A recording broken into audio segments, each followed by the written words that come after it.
बिस्मिल्लाहिर्रहमानिर्रहीम।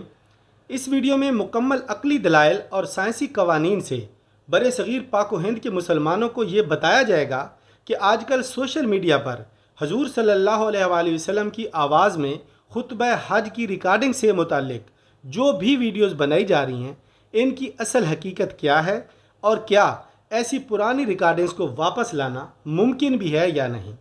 क्योंकि माजरत के साथ हम बरे सग़ीर के मजहबी जनूनी मुसलमान जब इस तरह की खबरें सुनते हैं तो बग़ैर तहकीक किए सोशल मीडिया पर वीडियोस और तहरीरों के ढेर लगा देते हैं, जिसका नतीजा ये निकलता है कि दुनिया ना सिर्फ मुसलमानों का बल्कि इस्लाम का भी मजाक उड़ाती है। तो आइए जानते हैं कि ये असल वाक़या है क्या। कहा यह जा रहा है कि साइंस ने इतनी तरक्की कर ली है, ऐसी ऐसी मशीनें बना ली हैं कि अब पुरानी आवाज़ों को रिकॉर्ड करके वापस लाना मुमकिन हो गया है। और कुछ बंदों ने तो इस हद तक बात बढ़ा दी है कि उन्होंने कहा जी यूरोप में, किसी ने कहा अमेरिका में, किसी ने कहा फ़्रांस में इस तरह की जनाब मशीनें बन गई और रिकॉर्डिंग हो गई है कि हजूर सल्लल्लाहु अलैहि वसल्लम का जो खुतबा हज था वो भी अब रिकॉर्ड कर लिया गया है और अनकरीब इंशाल्लाह मुसलमान अपने नबी की आवाज़ में खुतबा हज्जतुल विदा जो था वो सुन सकेंगे। अब इसके बाद ये जानते हैं कि इस वाक़ये की हकीकत क्या है, क्या ऐसा करना मुमकिन भी है या नहीं। तो मैं बड़े वसूख से आपको ये बात कह रहा हूँ और मैं आपको साबित भी करके दूंगा कि इस वाक़ये में या इस तरह के किसी और वाक़ये में भी कोई हकीकत नहीं है।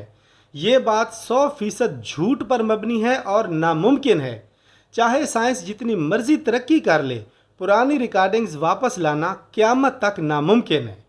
तो चलिए मैं आपको ये बात साबित करके देता हूँ कि ये बात कैसे नामुमकिन है। साइंसी हक़ाइक़ और दलाइल से इस पर रोशनी डालते हैं। देखिए, सबसे पहले ये जान लेते हैं कि आवाज़ है क्या। आवाज़ जो है वो एयर पार्टिकल्स की वाइब्रेशन का नाम है, ठीक है। तो जब एयर पार्टिकल की बात आ गई है तो स्टार्ट करते हैं एयर से, हवा से। हवा क्या होती है? हवा जो है मुख्तलिफ़ गैसों का मजमूआ होती है।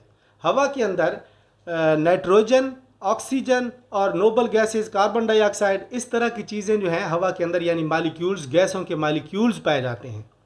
जब कोई बंदा बात करता है तो उसका गला जो है, थ्रॉट जो है वो वाइब्रेट करता है, उसके अंदर एक इर्तियाश पैदा होता है। हमारे गले के इर्तियाश से हमारी नाक और मुंह में जो हवा होती है, यानी जो हमारे मुंह से हवा बाहर निकल रही होती है, इसमें इर्तियाश पैदा होता है, एक वेव पैदा होती है जो हमारे मुंह के सामने आगे वाले एरिया में जो हवा होती है उस हवा को पुश करती है और ये एक पूरी वेव्स बनती जाती है जो थोड़ा फासला तय करने के बाद खुद ब खुद ख़त्म हो जाती है। जब कोई ज़्यादा ज़ोर से बात करता है तो इर्तियाश की मिकदार जो है वो ज़्यादा तेज़ होती है, तो आवाज़ ज़्यादा दूर तक जाती है, लेकिन होना उसने भी ख़त्म होता है। इस तरह आप जितनी मर्ज़ी बुलंद आवाज़ से, हत्ता कि आप एटम बम का धमाका भी कर दें ना, वो भी कुछ अरसा, कुछ फासला तय करने के बाद चंद सेकंड्स के अंदर, विद इन सेकंड्स ख़त्म हो जाता है। उसका वजूद जो एयर पार्टिकल्स ने वाइब्रेट किया था उसका वजूद ख़त्म हो जाता है। वो एयर पार्टिकल दोबारा अपनी उसी जगह पे आ जाते हैं वाइब्रेट होने के बाद जिस जगह पे वो पहले थे। ये एक जस्ट वेव होती है जो गुजर जाती है। वो पार्टिकल्स कहीं नहीं जाते हैं, वो जस्ट पुश करके अपनी जगह पे वापस आ जाते हैं, ठीक है। तो इस बात को आप समझें कि जो चीज़ एक प्रॉपर अपनी जगह पे वापस आ गई है, अब दोबारा जब कोई आवाज़ आएगी तो वो पार्टिकल्स दोबारा फिर वाइब्रेट होंगे, फिर रुक जाएंगे अपनी जगह, मतलब वापस आ जाएंगे अपनी कंडीशन में। और फिर इसी तरह जब कोई और बात आवाज़ आती रहेगी तो अब ज़रा गौर करें कि जो पार्टिकल एक दफ़ा अपनी नेचुरल कंडीशन में वापस आ गए, उनको कैसे दोबारा आप उस तरह वाइब्रेट करा सकते हैं कि ये कैसे वाइब्रेट हुए थे। इसका मैं आपको एक लॉजिक देता हूँ, क्योंकि जो हवा है ना वो हम लोगों को नज़र नहीं आती, हवा के मालिक्यूल हम लोगों को नज़र नहीं आते। जो हमें नज़र आता है मैं आपको वो मिसाल दे देता हूँ ताकि शायद आपकी अक्ल में ये बात समझ आ जाए। देखिए, पानी के अंदर अगर आप चप्पू चलाते हैं तो चप्पू चलाने से क्या होता है कि पानी के अंदर हरकत पैदा होती है, या आप पत्थर फेंकते हैं तो पानी के अंदर हरकत पैदा होती है, सही है। वो पानी वाली वेव्स भी साउंड वेव्स की तरह ही होती हैं। अब जब वो पार्टिकल्स जो पानी के होते हैं, जो मालिक्यूल्स होते हैं H2O, जो पानी के, या इसके अंदर कुछ मिनरल्स होते हैं, वो अपनी जगह पे जो है उनके अंदर वेव्स जनरेट होती हैं अपनी ही जगह पे, वो मूव नहीं करते। लेकिन अगर आप मूव भी करा दें तो भी पार्टिकल्स अपनी जगह छोड़ के एक दफ़ा तो मूव करेंगे। लेकिन जब वो पार्टिकल अपनी जगह पे वापस आ जाते हैं, कोई माई का लाल ये नहीं बता सकता किसी मशीन से कि इनको कितना हिलाया गया था। और ये आप गौर करें कि लेट्स सपोज हजूर सल्लल्लाहु अलैहि वसल्लम की आवाज़ की हम बात करें تو اس جگہ پر مکہ میں 631 یا 30 عیسوی کے لگ بھگ کی نیئر اباؤٹ اس کی بات ہے، کیا اس وقت کی آواز کے بعد اس جگہ پہ لاکھوں کروڑوں اربوں آوازیں، ہر سال حج بھی ہوتا ہے وہاں پہ ہوتی ہیں، تو کیا وہ پارٹیکلز اب بھی اس کنڈیشن میں کھڑے ہیں اس جگہ والے؟ پہلی بات تو یہ ہے کہ وہ پارٹیکلز اب اس جگہ پہ ہوں گے نہیں، ہوا چلتی ہے تو پارٹیکل موو کر جاتے ہیں۔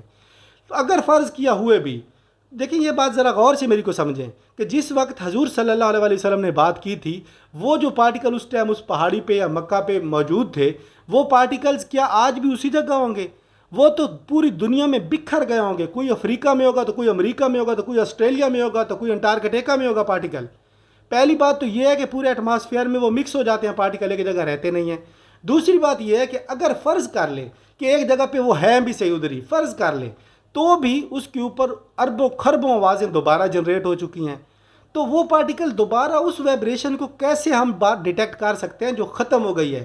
یہ ایک ڈیکینگ پروسیس کی طرح ایک معاملہ ہے جو کہ ناممکن ہے کہ اس کو واپس ریکور کیا جا سکے۔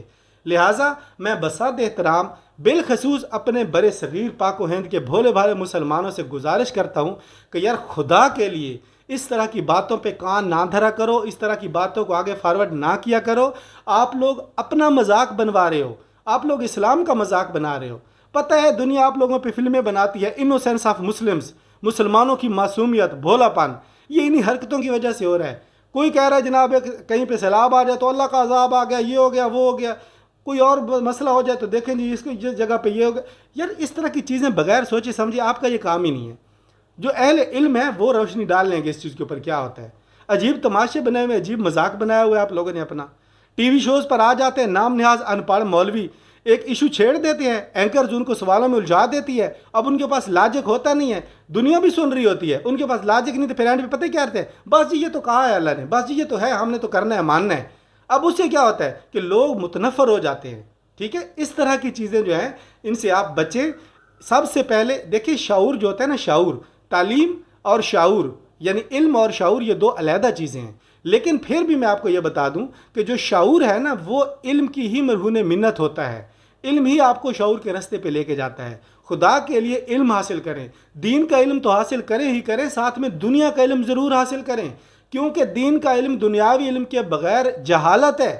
اگر آپ دنیا کا علم نہیں سیکھتے نا تو پھر آپ وہی کہنے لگ جائیں گے جو کچھ عرصہ پہلے روزوں میں کہا گیا تھا، کسی بھائی نے کہا تھا کہ جناب استنجا بھی آپ نہ کریں کیونکہ اس میں بھی پانی جو ہے وہ معدے میں پہنچنے کا چانس ہوتا ہے۔ مطلب ہے کہ دیکھیں کس طرح ایک انہونی باتیں کرنے لگ جاتے ہیں۔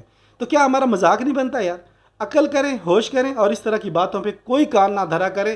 اس طرح کی باتیں من گھڑت ہوتی ہیں، اور اہل علم جو ہوتے ہیں ان سے لاجیکلی سوال کیا کریں، سوال کی عادت ڈالیں۔ اپنے پیروں بابوں سے جن کے آپ مرید ہیں ان سے بھی سوال کیا کریں، غلامی میں نہ پڑیں کہ ہم ان سے سوال کریں گے تو پتہ نہیں گناہ مل جائے گا۔ نو پرابلم، آپ کی کیوری آپ سوال ریز کریں تاکہ ان لوگوں کو ان کے اوقات میں لایا جائے اور ہم لوگ شعور کے راستے پر چلیں، دنیا کے ہم پلہ چلیں، اسلام کو بھی اوپر لے کے جائیں۔ یار کیا مذاق بنایا ہوا ہے ہم لوگوں نے؟ مسجدوں اور دعاؤں سے ہم لوگ اسلام کو ترقی دلانا چاہتے ہیں، ایسے نہیں اسلام کو ترقی ملے گی۔ ترقی ملے گی تو تعلیم و شعور کی بدولت ملے گی۔